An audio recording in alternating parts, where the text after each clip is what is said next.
அருமையம்மன் எல்லா நிலைமையில் மறுநாள் நடைபெற்ற தஞ்சை பழனி கண்டெடுத்த நிதிக்கு மலையாள நீதிமான் அருமையம்மன் வைத்தீஸ் வைத்திருக்கும் கொண்டன கழகத்துடைய துணை ஒருங்கிணைப்பாளர்கள் ஓபிஎஸ் என்கின்ற அந்த மூன்றெழுத்து தலைவருக்கு காலச்சக்கரம் எப்படி நகர்ந்தாலும் உங்களுக்கு எதிரொலிக்கிறது என்று சொல்கிறார்கள். அதை ஒன்றும் செய்ய முடியாது. காரணம், இன்றைக்கு தமிழ்நாட்டு அரசியலில் ஓபிஎஸ் என்கின்ற பெயர்தான் எங்கும் எதிரொலித்துக் கொண்டிருக்கிறது.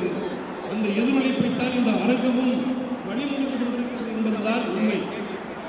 என் அன்பிற்குரிய சகோதரர்களே, ஓபிஎஸ் அரசியல் முடிந்து போனது என்று எழுதிய ஒரு பத்திரிகை இன்றைக்கு முன்னே அமர்ந்திருந்தால் நீங்கள் மேடைக்கு வருமாறு அன்பு தலைவர் அவர்கள் ஒருங்கிணைப்பாளர் அழைக்கிறார். நம்மை நோக்கி நகர்ந்து கொண்டிருக்கிறது. நாளைய அரசியலை தீர்மானிக்கப் போவது அண்ணன் ஓபிஎஸ் தான் என்பது ஒருங்கிணைந்த சென்னை மாவட்டத்தினுடைய நிர்வாகிகள் மட்டும் இங்கே கூடியிருக்கிறீர்கள். இன்றைக்கு தமிழகம் முழுவதும் 100 பேர் 1 லட்சம் நிர்வாகிகளும் தலைக்கு 100 ஓட்டுகளை தன்வசப்படுத்துகிற போது அது 1 கோடி ஓட்டுகளை தாண்டும் என்பது இன்றைக்கு இருக்கக்கூடிய அரசியல் மதிப்பீட்டு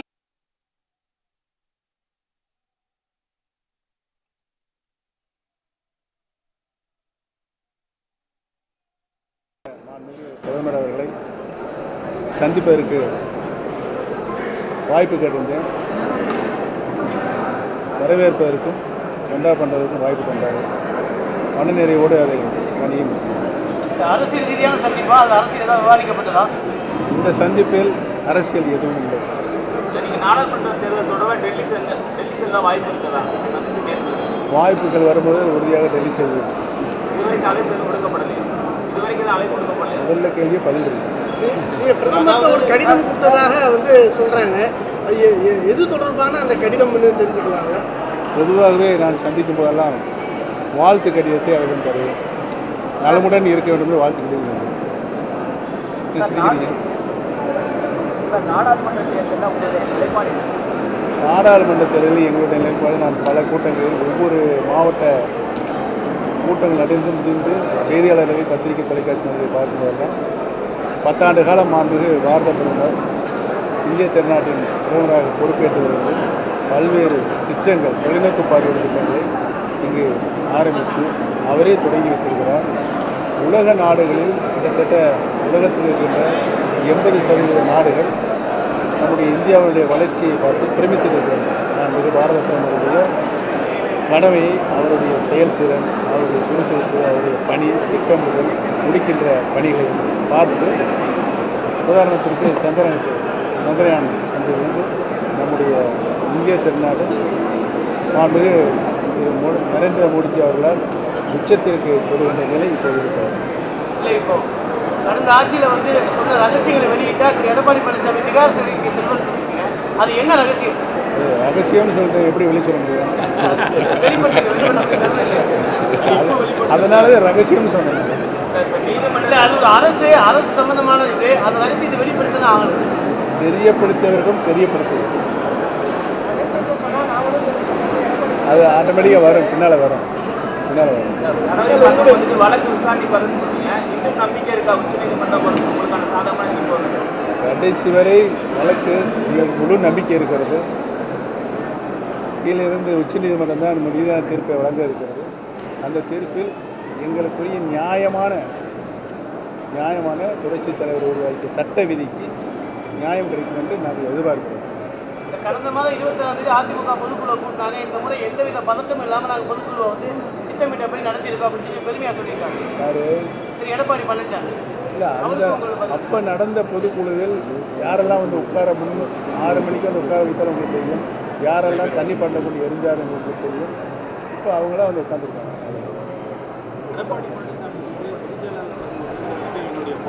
தொடரும். தொண்டர்களின் உரிமை மீட்பின் ஒரு பகுதியாக சசிகலா அவர்களை நீங்கள் சந்திக்கிறதுக்கு வாய்ப்பு இருக்கு. ஏற்கனவே நான் அதற்கு பல முறை பதில் சொல்லியிருக்கிறேன். உறுதியாக மாண்புமிகு சின்னம்மா அவர்கள் விரும்பினால் நான் சந்திப்பேன். தேனி மாவட்டத்தில் இருக்கக்கூடிய அதிமுக தலைமை அலுவலகத்தை வந்து அமமுக வந்து கைப்பற்றிட்டாங்க. அது இதுல ஒரு தவறான நிலைப்பாடு அது தவறான செய்தி. இன்றைக்கு அங்கு தீர்ப்பு வழங்கியிருக்கிறது. அந்த அலுவலகத்தை நாங்களும் அமமுக பயன்படுத்திக் கொள்ளலாம்.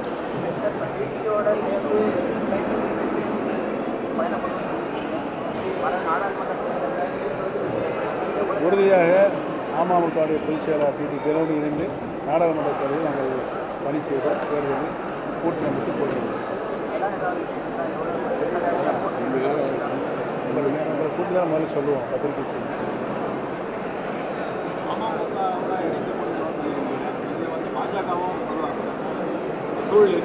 சூழல் இருக்குது, நல்ல சூழல் இருக்குது. இணைந்து பணியாற்றுவது நல்ல சூழல் இருக்குது.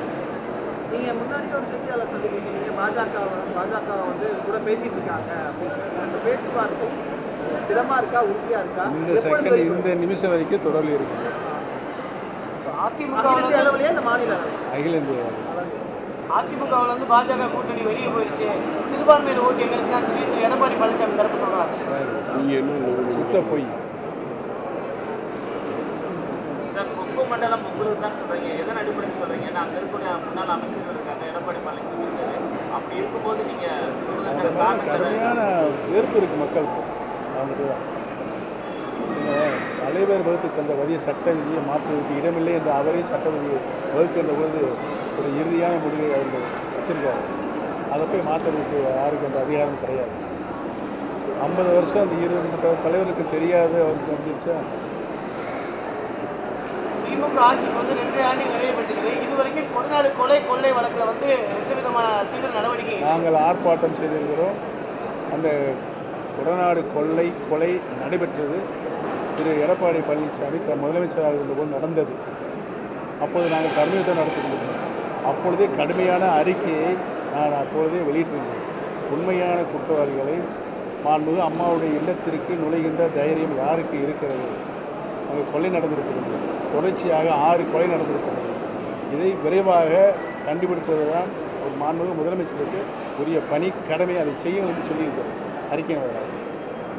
காலக்கெடுவில் இதுவரைக்கும் திமுக தரப்புல அது அப்பயே நடைபெறல, இப்பயே நடைபெறல. 2 பேர் எதிர்த்தது நாங்கள் ஆர்ப்பாட்டம் பண்ணோம். அந்த சம்பவம் வந்து கொடநாடு சம்பவம் வந்து ஆட்சியில் இருக்கிறதுல நடந்தது. நான் ஆட்சியில் இல்லை, அப்படி இல்லை, ஆட்சியில் இல்லை. அது இல்லை, அவங்க நடந்தது ஏப்ரல் மாதம். நாங்கள் இணைந்தது ஆகஸ்ட் மாதம். இல்லை, அதுக்கு பின்னாடி சேர்ந்ததுக்கு பின்னாடி இதை வந்து வலியுறுத்தலையா? அப்போ ஆட்சியில் அதுக்கப்புறம் 4 வருஷம் எத்தனை நேரம் சொல்கிறீங்க? போய் செக்ரட்டரியில் போய் வருவோம், சேம்பருக்கு போய் தேவையில்லாமல் கெட்டவர் வருதுங்க, முதல்ல விரைவாக முடியும்னு சொல்லி. சார், மருத்துவர் ராமதாஸ் வந்துட்டு சிஎம் பார்த்துருக்காங்க. அதை பற்றி எப்படி யாரு? மருத்துவர் ராமதாஸ் வந்துட்டு சிஎம் பார்த்துருக்காங்க. அவருக்கு அதிமுக தலைமை அலுவலகத்தை 8 வருஷம் நீங்க அதிமுக வேட்டி கட்ட முடியல, கொடியை பயன்படுத்தணும் திரு டி ஜெயக்குமார் சொல்றாரு. எட்டி உதைத்தது யார் என்பது போலீஸோட ரெக்கார்டில் இருக்குது. நாங்கள் வந்து 23ஆம் தேதி நடந்த பொதுக்குழு, அப்போ வந்து அக்கிரமம் அநியாயம் இருந்து நடந்தது. 11ஆம் தேதி நடந்த பொதுக்குழுவில் எங்களுடைய இசையை பெற்று முழுமையாக அந்த பொதுக்குழுவில் அழைப்பதில் அனுப்பப்படவில்லை. அதனால் எதேச்சியாக நடத்துகிறார், அதான் அது பொதுக்குழு அல்ல என்ற முடிவு செய்து நாங்கள் தலைமை கழகத்திற்கு அமைதியாக எங்களுடைய கார்களில் பயணித்துக் கொண்டிருக்கிறோம். தலைமை கழகத்திலும் இந்தியன் பேங்க்குக்கும் 1 கிலோமீட்டர் தூரம் இருக்கிறது. நாங்கள் இந்தியன் பேங்க் அருகில் சென்ற பொழுதே எங்கள் மீது வன்முறை தாக்குதல் நடக்குது. அதுதானே உண்மை. அது எல்லா கிளிப்பிங்கும் இருக்குது. சிசிடிவியில் கேமராவில் இருக்குது, போலீஸ் கேமரா இருக்குது, போலீஸுங்க கூட வந்துக்கிட்டு இருக்காங்க, அவங்களே இருக்குது. 1 கிலோமீட்டர் தூரத்திற்கு இருந்து நாங்கள் வருவதற்கு முன்பாகவே காலையில் 8 மணிக்கே வந்து நாங்கள் வருவது தெரிஞ்சு கூட்டிட்டாங்க. எங்கள் வெளிக்கேட்டை தலைமைக்கு வெளிக்கேட்டை போட்டு 300 பேர் சேரை போட்டு உட்காந்துருக்கோம் நடு ரோட்டில் மறிச்சு. இதுதான் நடந்தது. நீங்களாம் இருந்தீங்களா? நீங்களாம் பார்த்தீங்களா? அது பார்த்துட்டு திரும்ப எங்களை கேள்வி கேட்டால் இருக்குது. நீங்கள் தான் சாட்சி.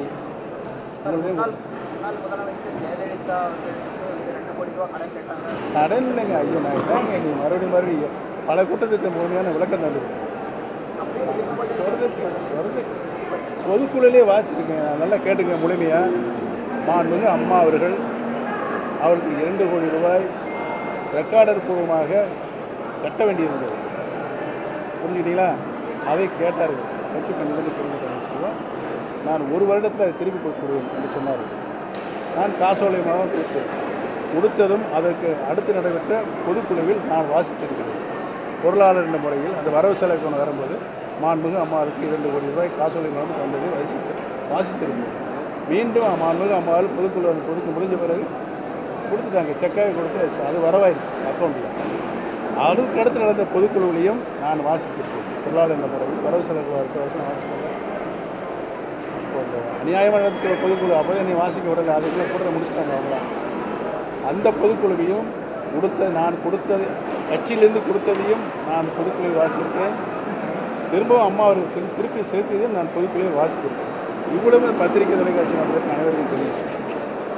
இப்போ போட்டிருக்க இதனாலும் சரியா? இந்த ஆண்டு வரவு செலவு கணக்கு தாக்கல் பண்ணியிருக்காங்க பொதுக்குள்ள 260 கோடி ரூபாய் கணக்கு அமைச்சிருக்காங்க. அதில் 260 எங்கே இருக்கு? 26ஆம் தேதி நடந்த பொதுக்குள்ள அவங்க பொறுப்பேற்றிருந்து அண்ணன் சீனிவாசன் பொருளாளர் ஆனதிலிருந்து வரவு செலவு கணக்கை நாங்கள் கேட்கப் போகிறோம் கோர்ட் மூலமாக. அதற்கு அவங்க தக்க பதில் சொல்லி ஆகணும். தமிழக அரசு பொங்கல் தொகுப்பு அறிவிச்சிருந்து 1000 ரூபாய் ரொக்கம் எதுவுமே அறிவிக்கல. பத்தாது என்று ஏற்கனவே நான் அறிக்கை மூலம் வெளியிருக்கேன். 3000 கோடி ரூபாய் 3000 ரூபாய் தர வேண்டும் என்று அறிக்கை. பொங்கல் தொகுப்பு அறிவிச்சிட்டாங்க, ஆனால் 1000 ரூபாய் ரொக்கம் இல்லை, வெறும் தொகுப்பு மட்டும் தான் அறிவிச்சிருக்காங்க. அவங்களுக்கும் கேட்கணும். நிறைவாக இல்லை, அது மக்களுக்கு நிறைவாகவே இல்லை. அம்மா இருக்கும்போது என்னென்ன கொடுத்தாங்க பார்த்துக்கிட்டு தான் இருந்துச்சு. மக்கள் மனமகிழ்ச்சியோடு வாங்கிட்டு போனாங்க. பொங்கலை இனிப்பாக கொண்டாடணும். சார், சென்ற சட்டமன்ற தேர்தலில் பிஜேபி கூட அதிமுக கூட்டணி இருந்ததுனால தான் தோல்வி. சென்ற சட்டமன்ற தேர்தலில் பிஜேபி கூட அதிமுக கூட்டணி இருந்ததுனால தான் பார்த்தீங்கன்னா சட்டமன்றத்தில் ஜெயிக்க முடியும்னு ஒரு குற்றச்சாட்டு. இப்போ எடப்பாடி பிஜேபி கிட்ட வெளியே வந்த பிறகு சிறுபான்மை இயக்கங்கள்லாம் பார்த்தீங்கன்னா இப்போ போயிட்டு எடப்பாடி சந்திக்கிறாங்க. இப்போ எஸ்டிபிஐ நடத்தக்கூடிய மாநாட்டு கூட இபிஎஸ்க்கு அழைப்பு கொடுத்துருக்காங்க. உங்களை யாருமே பார்க்கல. தேர்தல் முடிவு வந்த பிறகு உண்மை நிலை தெரியும். உறுதியாக இது நாடாளுமன்றத்துக்கான தேர்தல். மாண்புமிகு பாரத பிரதமர்களை தேர்வு செய்யக்கூடிய தேர்தல். அந்த தேர்தலில் பாரதிய ஜனதா கட்சியின் தலைமையிலான கூட்டணி தான் உறுதியாக வெற்றி பெறும். மீண்டும் 3ஆம் முறையாக திரு நரேந்திர மோடிஜி அவர்கள் நாட்டினுடைய பிரதமராக வருவார். அதிமுக கூட பாஜக கூட்டணியிலே மீண்டும் பொதுக்குழு அறிவிச்சிருக்காங்க. இது சாதகமாக இருக்குமா பாதகமாக இருக்குமா? இது எப்படி பார்க்குறீங்க? யாருக்கு? அதிமுக. எடப்பாடி பழனிசாமி. எல்லா பத்திரிகையும் எல்லா பத்திரிகையும் நீங்கள் எழுதிட்டீங்க. அதிமுகவுக்குள்ள பழனிசாமிக்கு இது எதிரான தீர்ப்பு வரும் என்று. சரி சார், பிஜேபி கூட்டணியில் இருக்கக்கூடிய யாருக்குமே சிறுபான்மையினர் ஓட்டு கிடைக்க மாட்டேங்குது. நீங்கள் இப்போ பிஜேபி கூட்டணியில் உத்தரப்பிரதேசத்தில் 38% சிறுபான்மை மக்கள் தான். அங்கே இப்போ எவ்வளோ ஓட்டு வாங்கியிருக்காங்க, எவ்வளோ ஆதரவு இருக்குது. மிகப்பெரிய ஊர்வலமே ரோட் ஷோவே இஸ்லாமிய பிரிவுகள் நடத்தி காட்டினார். சார், ஓ பன்னீர்செல்வம் அவர்களுக்கு எந்தெந்த அரசியல் கட்சிகள் ஆதரவாக இருக்கு சார்? எங்களுக்கு அனைத்து எங்களோடு இணக்கமான அரசியல் கட்சிகளுக்கு நாங்கள் பேசிக் கொண்டிருக்கிறோம். அது முடிவு பெற்று உங்களுக்கு அறிவிப்போம். ராமர் கோயில் திறப்பு விழாவுக்கு உங்களுக்கு அழைப்பு இருக்கா? நீங்கள் பங்கேற்பீங்களா? அழைப்பு கொடுப்பதற்காக நேரம் கேட்டிருந்தார்கள். டிசம்பர் மாதம் 31ஆம் தேதி இன்றைய நாளை வருவதாக சொல்லியிருக்கிறார். சார், அமமுக கட்சியெல்லாம் நீங்கள் கூட்டணி சேர்ந்தா சார்? அமமுக 3 பேர் பொருங்க எங்களுக்கு கால அவகாசம் கொடுங்க. உங்கள்கிட்ட சொல்லிட்டு நாங்கள் கூட்டணி